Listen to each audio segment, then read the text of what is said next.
What's good, YouTube? It's your boy Sham, and as you can see on the screen, man, we're finally here. We're at the first Descendant. I'm back on the Sham X Sosa channel, and I've been gone for a minute, I know, but today I have a very special video that I like to talk about. If you enjoy my content and you want to see more First Descendant content, I'm trying to get this content out as quick as possible. But as y'all know, the farming on here is just insane. So a lot of things have to be set in place for me to really make these videos, because I just don't have all the time in the world like other people. But today, if you would like to subscribe and see more videos from your boy, subscribe to the channel, like the video, turn on those post notifications so you don't miss another banger video, you dig? Today, we're gonna be talking about the 5 things that I wish I knew sooner in the First Descendant. I think this game literally tells you most of the things that you need to know, but obviously it's very similar to Warframe and very similar to Destiny. So I think this video will help some people out who may have missed some of these things or don't even know that they exist in the game. So again, man, like the video, comment what you think about the game. Let me know down in the comments what you think about First Descendant so far. We will be getting into a discussion video, a rant video at a later time, so we can talk about things that are good about the game, bad about the game. But yeah, if you enjoy the content, you want to see more, make sure you subscribe. Let's get it. So first up on the list for things I wish I knew sooner about the First Descendant is definitely the Access Info tab. It is literally your best friend. It is how you're able to track everything in the game and make your farming and targeting so much more streamlined. So basically, as you can see here, I've been farming for Ultimate Lepic, and pretty much I got the parts broken down to where I can see as many as I have and as many as I need to go. And when I'm out in the field, I literally can hit L1 and right on the D-pad, and I can see exactly how many of each resource that I have. It's very important that y'all access this tab, and I'll show y'all how I got to that. I went to Descendant, I went to Ultimate Lepic, and you can literally look up every single piece that you need to farm for each Descendant, and modules and components and reactors. Well, not the reactors in a different spot, but you can literally look up anything. So you literally say you want to look up the divided plasma battery, you can click this acquisition info and it shows you exactly where to farm, all the places it can be farmed. So this is a huge tab. If you want to look up weapons, you can look up Thunder Cage, and literally acquisition, you can see, you know, where you want to go get this stuff from so you can start building some of these ultimate weapons. You got your enhancement materials, energy activators, definitely a big topic we're gonna discuss. And literally you can see exactly where you need to go to get any of this stuff. So it's very helpful.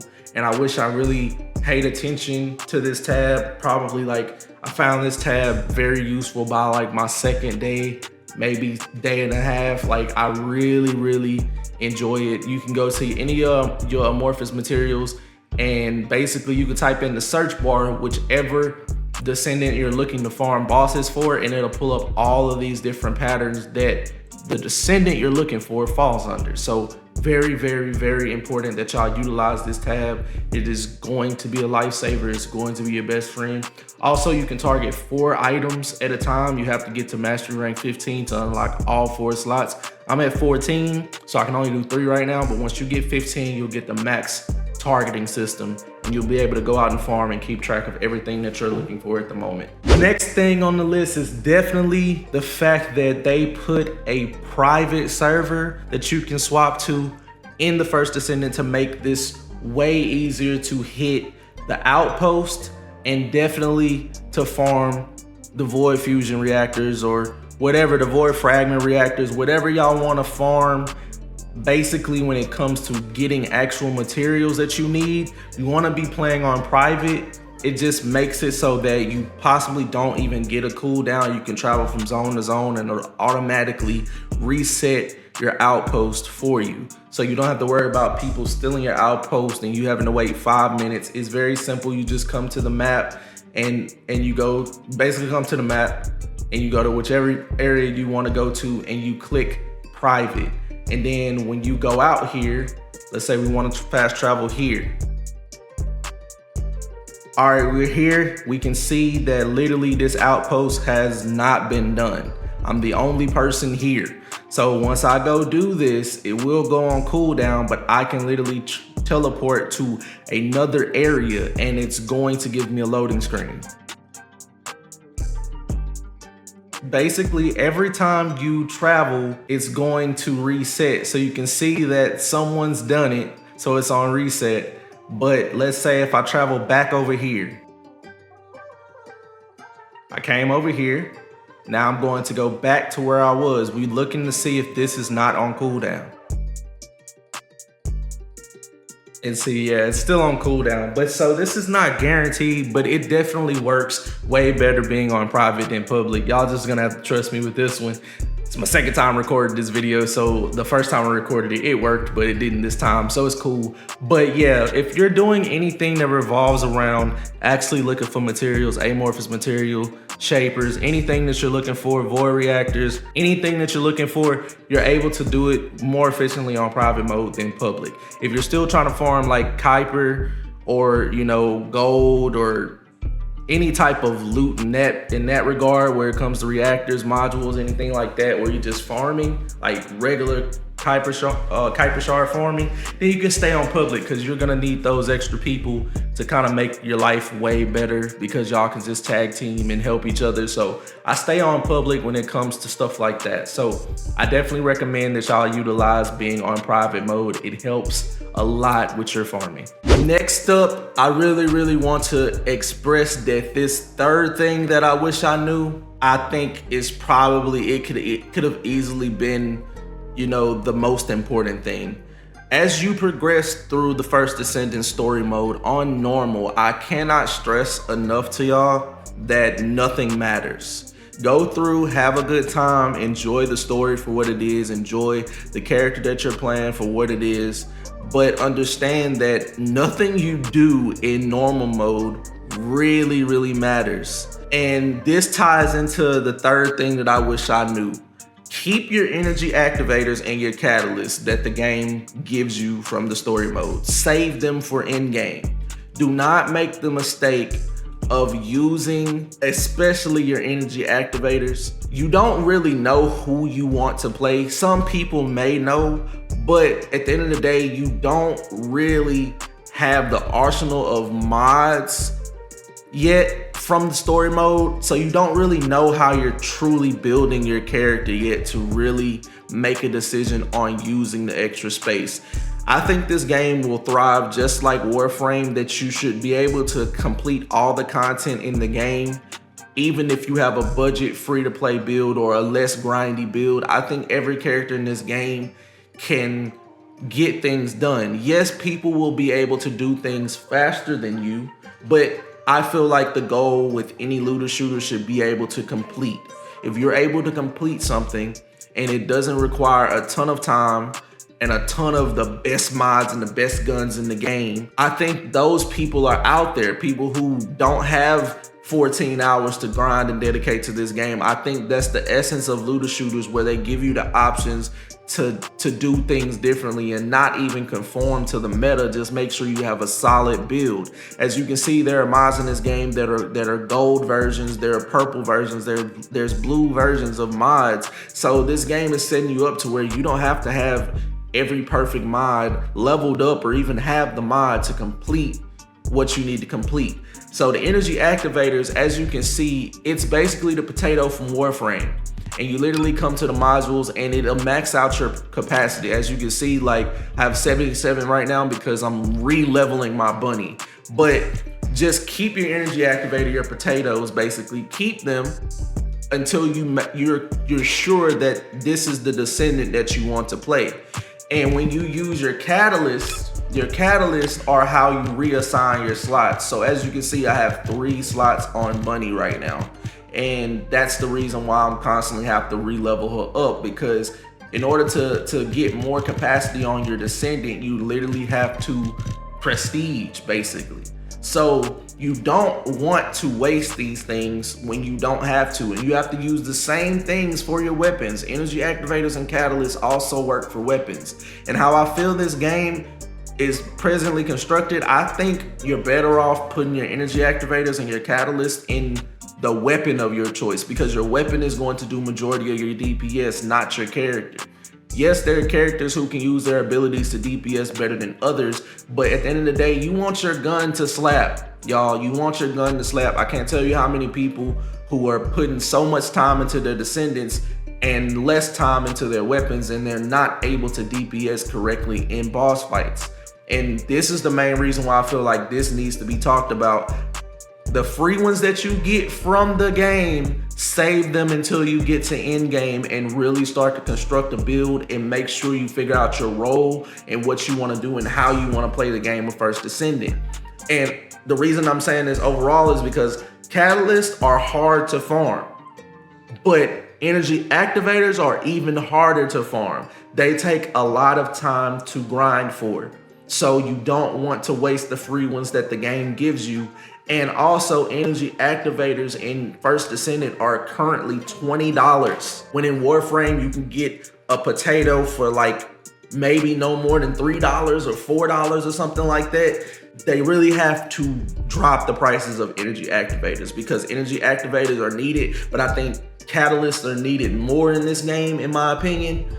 But $20 is ridiculous, so save the ones that they give you from the story mode, please. This next thing I wish I knew way ahead of time in the First Descendant is definitely going to be the Descendant tab.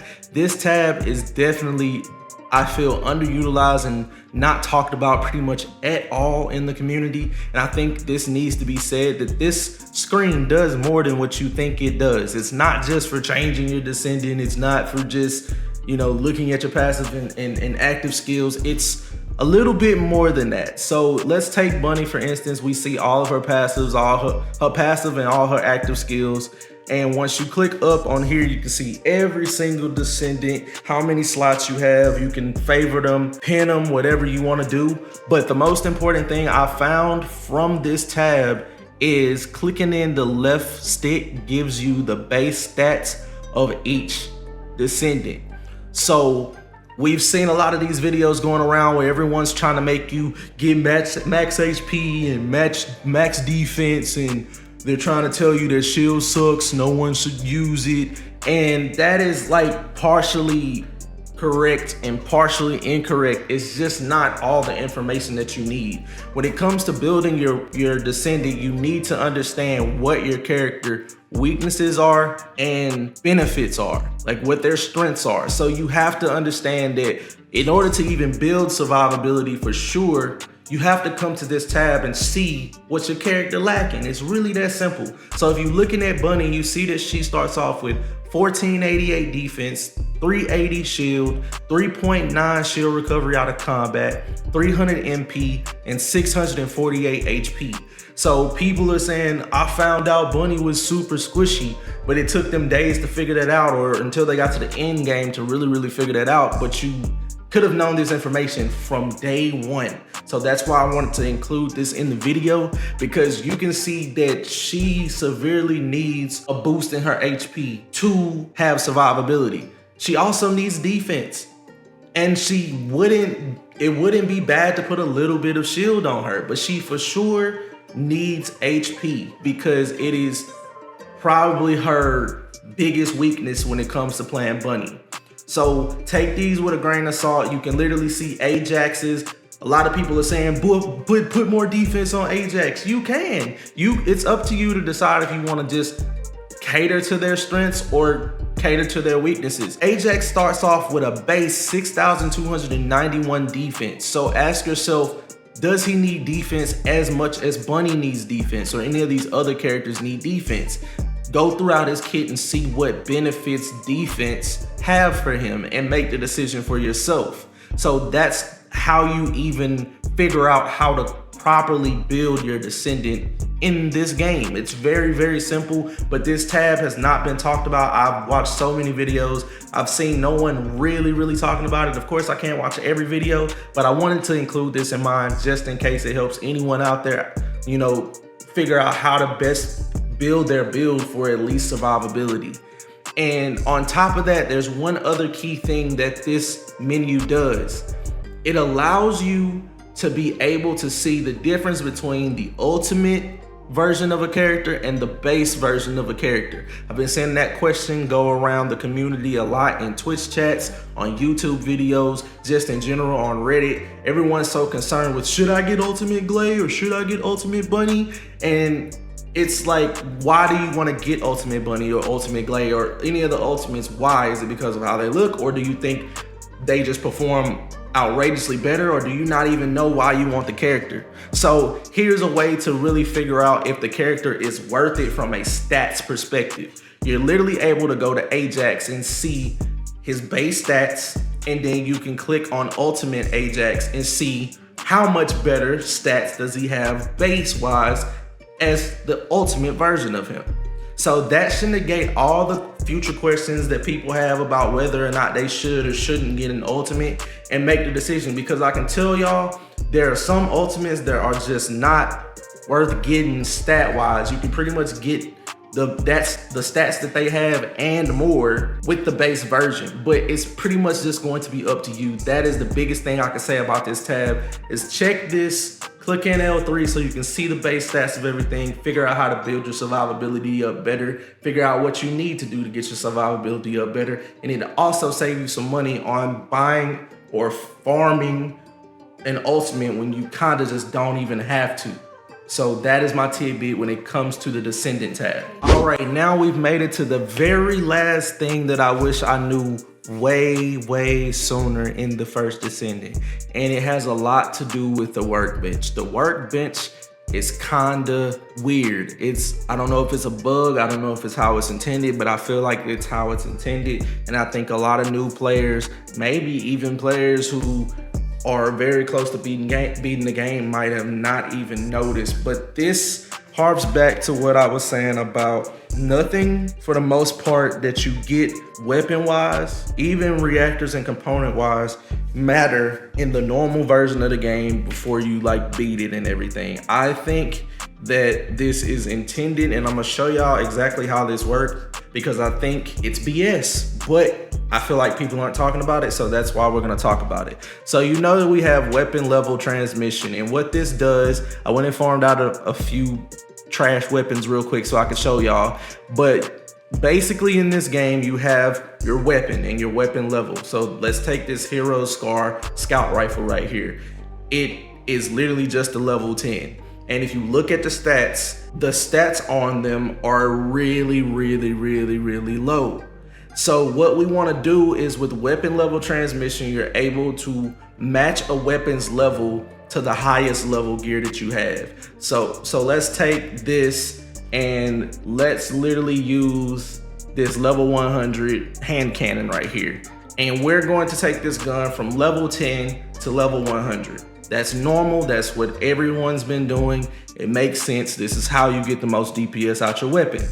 But as you can see, all of those stats turned into gray stats on the gun. So I think a lot of people, myself included, I was so concerned with hoarding weapons and making sure that I kept weapons that had god rolls or great stats that I thought would carry over, because I could literally just take it to level 100 and I'll be good. I'd keep those stats. But here's the thing, when you level up your weapon, it doesn't level up the trait threshold on the gun.